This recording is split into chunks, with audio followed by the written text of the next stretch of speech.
Olá pessoal, nós estamos aqui e vamos trabalhar as questões de história do desafio da Faculdade de Barretos. Nós temos aqui uma primeira questão que nos insere no século XVIII.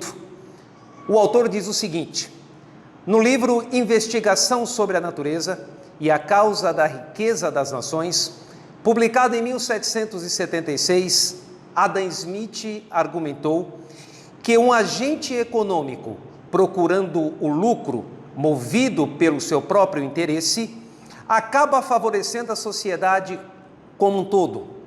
Esse ponto de vista é um dos fundamentos. Olha, a resposta mais coerente que bate aqui com o enunciado é a letra A, do liberalismo. E o autor já dá até uma dica para a gente. Ele coloca o século XVIII, ele coloca aí 1776. 1776 é século XVIII, e século XVIII é a época, é o momento, é o auge da burguesia, onde nós vamos ver a Revolução Industrial, nós vamos ver o Iluminismo, nós vamos ver a Revolução Francesa, né? Nós vamos ver a Revolução Industrial, e é onde está inserido o pensamento desse economista que vai fazer um sucesso muito grande com a ideologia liberal. Portanto, a letra certa é a letra A, liberalismo, que dispensou a regulamentação da economia pelo Estado. Tira o Estado da reta, né? Então, eu creio que vocês devam ter acertado. Boa sorte, a gente se encontra por aí.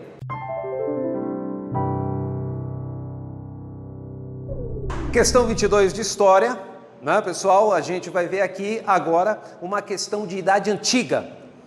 O historiador romano Tácito escreveu sobre o tratamento dado aos cristãos em Roma. No tempo de Péricles, o comparecimento à Assembleia Soberana era aberto a todo o cidadão.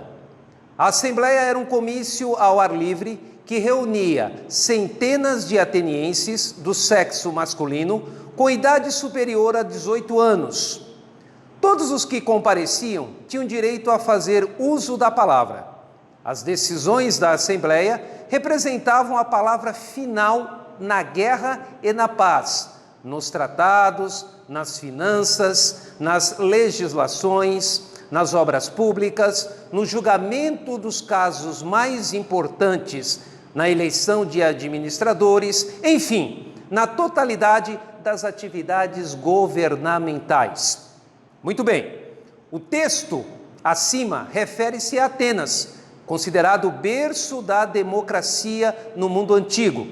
Sobre aquele regime democrático, está correto afirmar que... Muito bem, nós temos uma questão aqui, como eu disse para vocês, uma questão de Idade Antiga. E está trazendo aqui Péricles. Péricles, nós sabemos que foi um dos destaques da política ateniense. Então, a resposta que bate mais com o enunciado é a letra A. E por quê? Olha o que diz a letra A.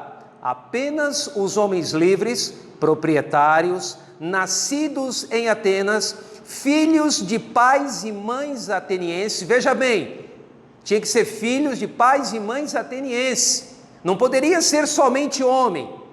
E continua, eram considerados cidadãos, com direito à participação direta nas decisões tomadas. É claro que não é a mesma democracia dos dias de hoje, né? Essa democracia a gente costuma denominar na história como democracia escravista. Haja visto que a maioria da população era composta de escravos.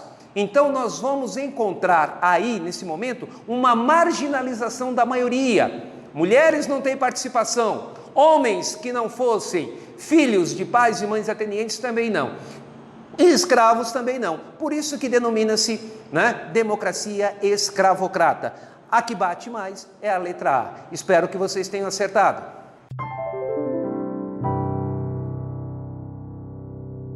Questão 23, questão do desafio da Faculdade de Barretos de História, diz o seguinte, é um texto da Primeira Guerra Mundial. À noite, arrastando-se pela cratera de projétil e enchendo-a, a lama observa como um enorme polvo. Chega à vítima. Pega-lhe a sua baba venenosa, cega, aperta o círculo à volta dela, enterra. Mais um disparo, mais um que se foi. Os homens morrem da lama, como morrem de balas, mas é mais horrível. A lama é onde os homens se afundam, e o que é pior, onde afundam suas almas. A lama esconde os galões das divisas, há apenas pobres bestas que sofrem. Vejam ali, manchas vermelhas no mar de lama, sangue de um homem ferido. O inferno não é fogo, isso não seria o máximo do sofrimento. O inferno é a lama. O texto escrito por soldados franceses, testemunho do que ocorria em 1917, é uma perfeita descrição da... A letra certa aqui, pessoal, é a letra C, Guerra de Trincheiras, que foi uma das fases da Primeira Guerra Mundial. Primeira Guerra Mundial que começa em 1914, vai até 1918. Nós tivemos a Guerra de Trincheiras e tivemos a Guerra de Movimentos. A letra certa aqui é a letra C, onde muitos soldados acabaram perecendo. Espero que vocês tenham acertado. Boa sorte!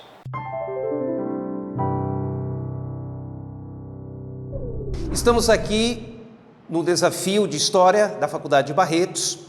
Questão de número 24, é uma questão de História do Brasil, onde nós temos o seguinte: considere as seguintes afirmativas sobre o período colonial brasileiro. Nós vamos lembrar que o período colonial ele tem início a partir de 1530, entre 1530 e 1532. Tá? O número 1 diz o seguinte: os núcleos de povoamento, depois transformados em cidades, desde a expedição de Martim Afonso de Souza, em 1531, tornaram-se valiosos instrumentos do sistema administrativo brasileiro.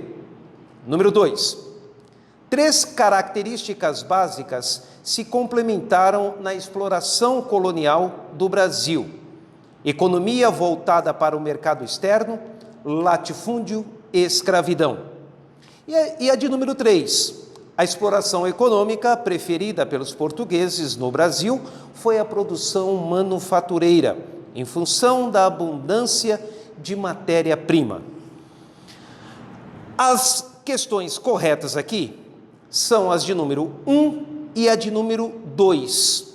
A de número 3 ela está errada. Veja o que o autor coloca: a exploração econômica preferida dos portugueses no Brasil foi a produção manufatureira em função da abundância de matéria-prima. Não, nós vamos enviar a matéria-prima para fora e nós vamos consumir essa matéria-prima transformada em produto industrializado. Então, as corretas são a de número 1 e a de número 2, ok? Espero que vocês tenham tido sorte. Olá pessoal, estamos aqui com a questão de número 25, mais uma questão de História do Brasil. Agora nós estamos pegando o período da República. A questão 25, ela traz um fragmento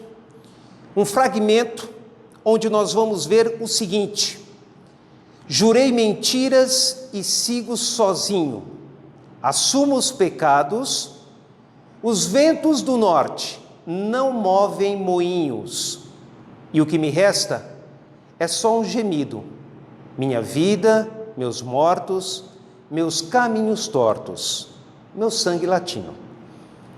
Essa obra é de João Ricardo e de Paulinho Mendonça, na voz, é claro, de Ney Matogrosso.